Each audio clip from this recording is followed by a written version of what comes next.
A lot of people think that compatibility is about chemistry, how it feels, how exciting it is, how natural we are together. Most relationships don't end because people weren't attracted to one another. They end because they weren't compatible in places that actually matter long term. In 2024, I wrote a framework on compatibility because I kept seeing people get in relationships that felt right but weren't quite sustainable. Compatibility isn't attraction, it's alignment within everyday areas of your life. Yes, you can love someone and still be incompatible. And you can be compatible with somebody you're not emotionally safe with, which is why this gets a bit confusing. But I'm here to help. When I assess compatibility, I look at 7 areas. And not all of them have to be perfect, but a mismatch in one can definitely mess up the relationship. The areas I tend to look at are lifestyle, health and wellness, faith and spirituality, family, intimacy, emotional support, and communication. Today, I'm only going to focus on 3 because these are the 3 that people misread as chemistry when they should really be looking at the compatibility. Emotional support. Now, emotional support isn't are they nice? It's about how somebody responds when you're dysregulated or overstimulated. Do they get curious and want to understand your feelings, or do they get defensive? Do they stay present, or do they disengage or shut down?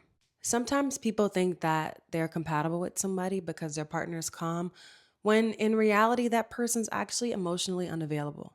If one person always needs reassurance and the other person views that as pressure, that could be a mismatch, not a flaw. Lifestyle compatibility is one of the most underestimated areas of incompatibility. For example, your pace of life.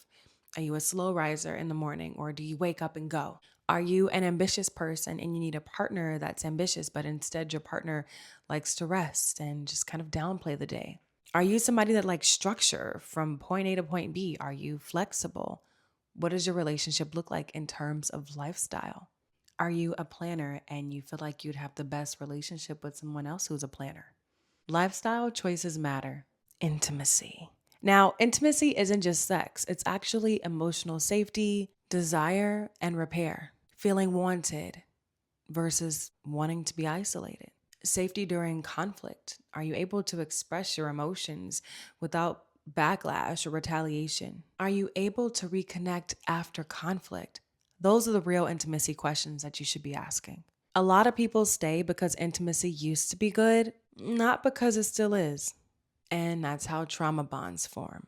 Intensity gets mistaken for connection. When things go wrong, people assume that it's them and not actually the pair. And most people weren't taught to assess relationships, they were taught to assess attraction. So if this feels familiar, it doesn't mean that you failed. It just means that you didn't have the framework yet. Compatibility isn't something that you force. It's something that you notice early on if you know where to look. So the next time you decide to say that, hey, I have chemistry with this person and we're compatible, make sure that you assess the areas of compatibility that really matter: communication, lifestyle, health and wellness, faith and spirituality, family, intimacy, and emotional support, because that's the big one. Join me in my next video where I give an overview on health and wellness, communication, family, and faith and spirituality, because those also matter. And if this resonated with you, just know you're not alone. I'm here to help you do the work. I'm Aubrey Ebony Williams, your new relationship friend, and I'll see you on the next video.